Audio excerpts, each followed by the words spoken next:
This is how war starts. One day, you're living your ordinary life. You're planning to go to a party. You're taking your children to school. You're making a dentist appointment. The next thing, the telephones go out.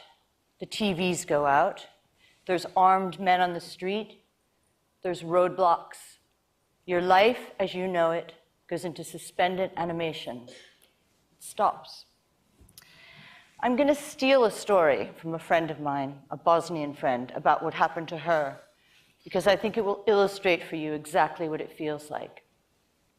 She was walking to work one day in April 1992 in a miniskirt and high heels. She worked in a bank. She was a young mother. She was someone who liked to party, great person.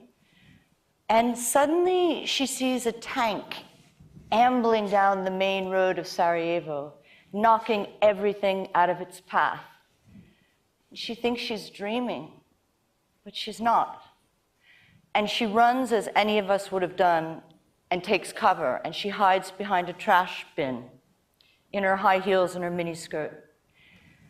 And as she's hiding there, she's feeling ridiculous, but she's seeing this tank go by with soldiers and people all over the place and chaos, and she thinks, I feel like Alice in Wonderland going down the rabbit hole, down, down, down into chaos, and my life will never be the same again. A few weeks later, my friend was in a crowd of people, pushing with her infant son in her arms to give him to a stranger on a bus, which was one of the last buses leaving Sarajevo, to take children out so they could be safe. And she remembers struggling with her mother to the front, crowds and crowds of people, take my child, and passing her son to someone through a window. And she didn't see him for years. The siege went on for 3.5 years. And it was a siege without water, without power, without electricity, without heat, without food, in the middle of Europe, in the middle of the 20th century. I had the honor of being one of those reporters that lived through that siege. And I say I have the honor and the privilege of being there because it's taught me everything, not just about being a reporter, but about being a human being. I learned about compassion. I learned about ordinary people who could be heroes. I learned about sharing. I learned about camaraderie. Most of all, I learned about love. Even in the midst of terrible destruction and death and chaos, I learned how ordinary people could help their neighbors, share food, raise their children, drag someone who's being sniped at from the middle of the road, even though you yourself were endangering your life, helping people get into taxis who were injured to try to take them to hospitals. I learned so much about myself. Martha Gellhorn, who's one of my heroes, once said, you can only love one war. The rest is responsibility. I went on to cover many, many, many wars after that, so many that I lost count. But there was nothing like Sarajevo. Last April, I went back to a very strange, what I called a deranged high school reunion. And what it was the 20th anniversary of the siege, the beginning of the siege of Sarajevo. And I don't like the word anniversary because it sounds like a party, and this was not a party. It was a very somber gathering of the reporters that worked there during the war, humanitarian aid workers, and of course the brave and courageous people of Sarajevo themselves. And the thing that struck me the most, that broke my heart, was walking down the main street of Sarajevo where my friend Aida saw the tank coming 20 years ago. And in that road were 12,000, more than 12,000 red chairs, empty. And every single one of them symbolized a person who had died during the siege, just in Sarajevo, not in all of Bosnia. And it stretched from one end of the city to a large part of it. And the saddest for me were the tiny little chairs for the children. I now cover Syria. And I started reporting it because I believe that it needs to be done. I believe a story there has to be told. I see again a template of the war in Bosnia. And when I first arrived in Damascus, I saw this strange moment where people didn't seem to believe that war was going to descend. And it was exactly the same in Bosnia and nearly every other country I've seen where war comes. People don't want to believe it's coming. So they don't leave. They don't leave before they can. They don't get their money out. They stay because you want to stay in your home. And then war and chaos descends. Rwanda is a place that haunts me a lot. In 1994, I briefly left Sarajevo to go report the genocide in Rwanda. Between April and August 1994, 1 million people were slaughtered. Now, if those 12,000 chairs freaked me out with the sheer number, I want you just for a second to think of 1 million people.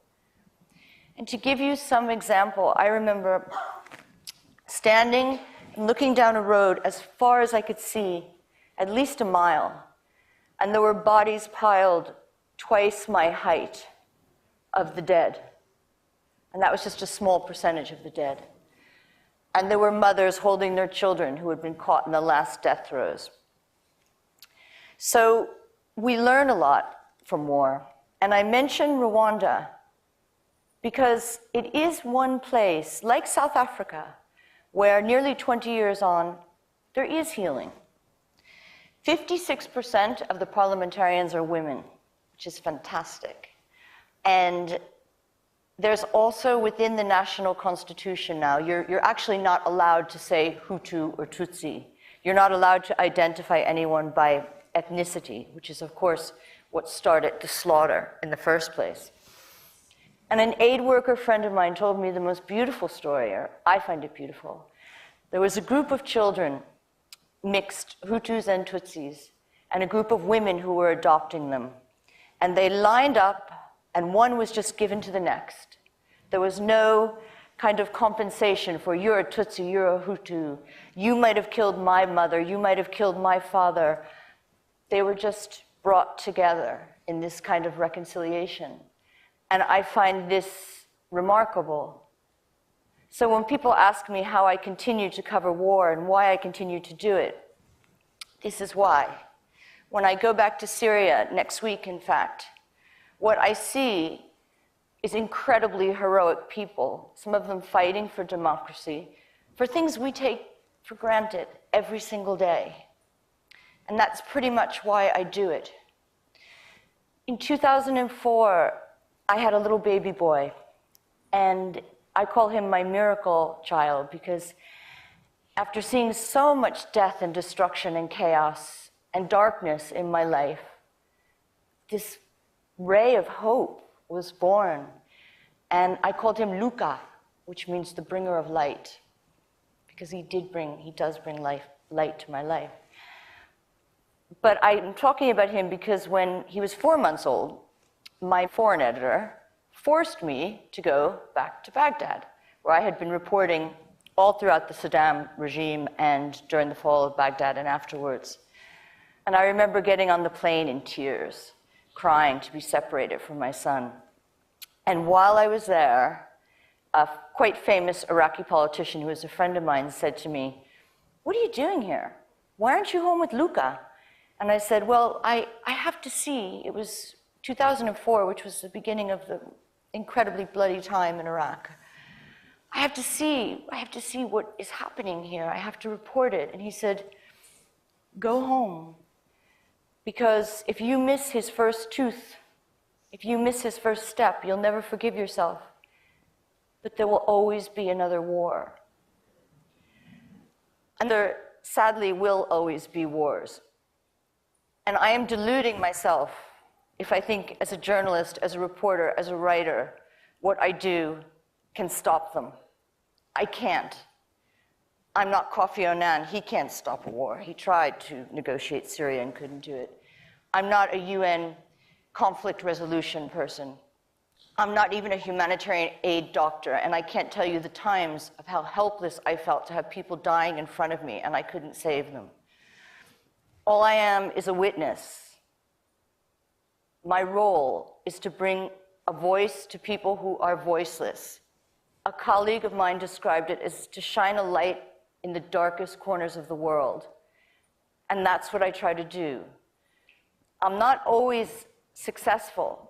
And sometimes it's incredibly frustrating because you feel like you're writing into a void, or you feel like no one cares.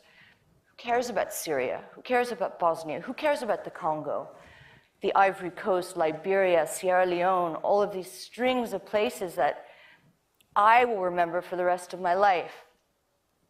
But my métier is to bear witness, and that is the crux, the heart of the matter for us reporters who do this.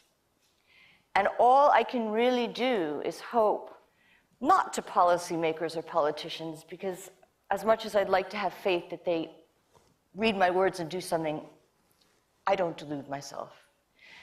But what I do hope is that if you remember anything I said or any of my stories tomorrow morning over breakfast, if you can remember the story of Sarajevo or the story of Rwanda, then I've done my job. Thank you very much.